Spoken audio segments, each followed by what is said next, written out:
Today we're going to create this tree stump using these household items and craft supplies. Stick with me to see the full process. I'm going to start out by cutting a toilet paper roll in half. Once that's cut out, I place it on top of a piece of scrap XPS foam and trace the inside of the circle. This is going to be the inside of our tree. After I put my fume mask on, I head over to the Proxxon and I cut out the tree. If you don't have a Proxxon, you can do this with a knife.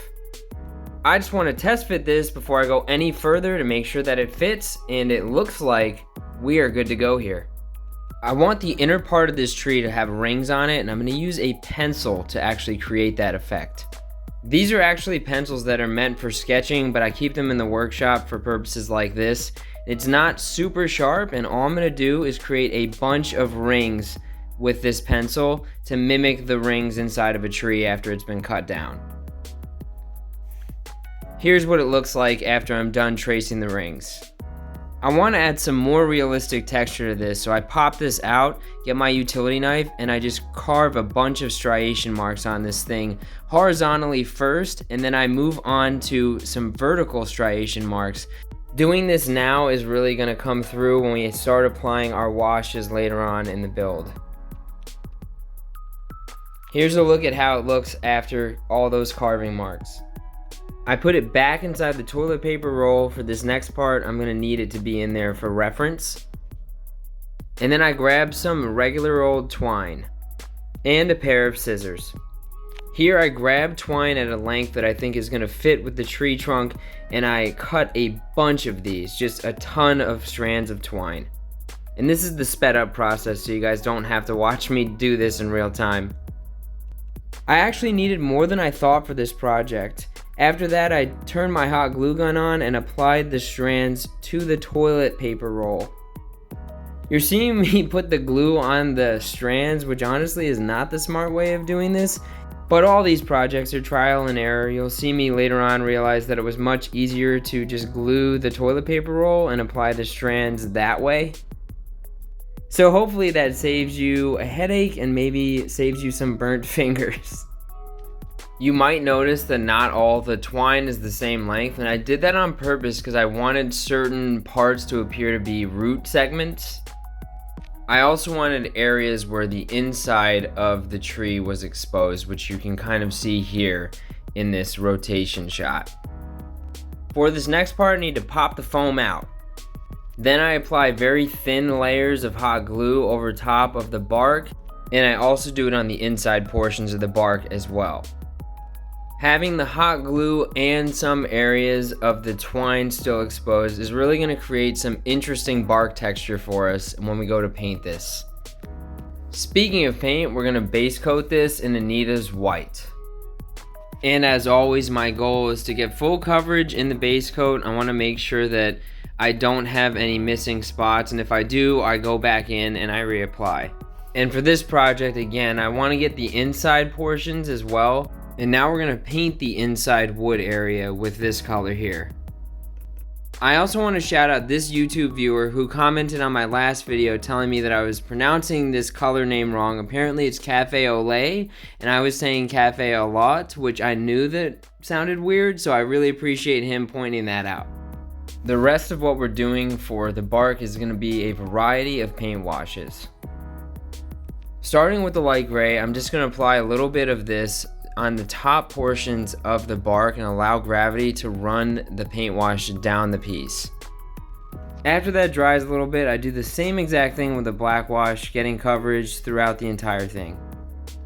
To maximize my time while that's drying, I go ahead and add some brown wash to my palette, and then I add the brown wash with a paintbrush to the inner wood area of the tree.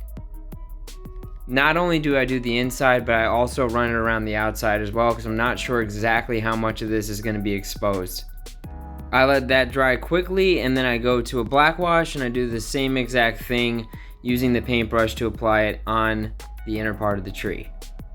The purpose of doing this is to create visibility of all those rings that we carved in the beginning with our pencil, and we're going to do several layers of washes on this thing that are really going to bring out the age of this part of the tree. And I also apply this to the sides of the piece as well. We're going to stick with our black wash, but now we're going to use a paintbrush and we're going to apply it to certain areas on the tree bark. And actually I'm starting with the bottom areas. I want this to sort of have a subtle shading to it towards the bottom root system. Off camera I did a lot more wash work on this, so you'll see it's quite a bit darker than it was before. There's a lot more color variation, but I am gonna again go in and do the same thing with the shading, but this time I'm gonna hit the top half of the tree bark on this stump. I'm happy with the colors, so now it's time to pop the inside part of the tree into the bark and get it at the depth that I want it to be at in terms of what is exposed and what is not. It looks good to me, so I go ahead and get my hot glue and I glue it on the inside to keep this in place. Now we're going to tackle the base, and I'm going to use the same process that I used in my recent terrain base video, so if you want a more in-depth analysis of that, please go ahead and watch that video. Essentially what we've done here is use some Mod Podge water solution on top of toilet paper on top of our XPS foam, and then I just sprinkled different sized grains of dirt on top of the entire thing.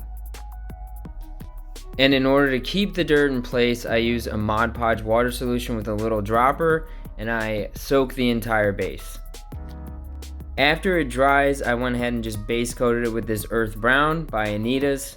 And then I apply Anita's Heather Gray to all the areas that I want to look like little rocks that are different colors.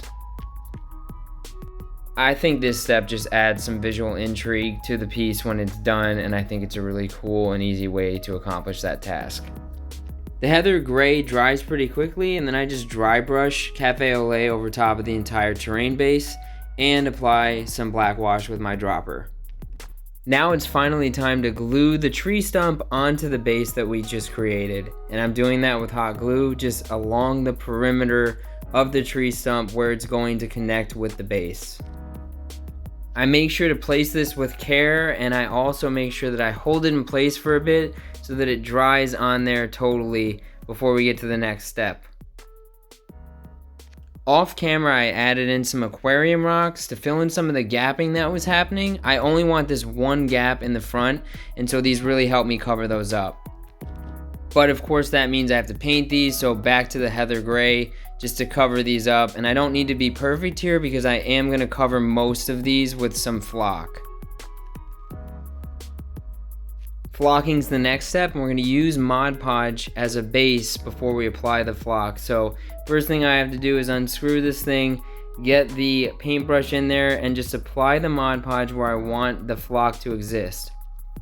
When I do this, I like to use this as an opportunity to blend the root system into the ground. So I like to cover some of the tree trunk and some of the ground with flock, and then I go ahead and use my Woodland Scenics flock and I just sprinkle it over top of all of those areas that have the Mod Podge over top of it. Then I just pat it down in the places that I want it to stay, and I shake off the excess so that we get all the loose stuff off of there before solidifying this with our Mod Podge water solution. I also wanted to add in some of these clumps of foliage that I have that I think I also got at Hobby Lobby, and I just placed them in some areas that I think would look cool before using my dropper with the Mod Podge water solution.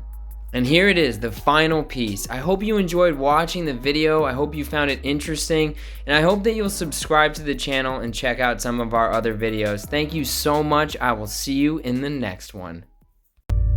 Vascotoys, action figure dioramas and props.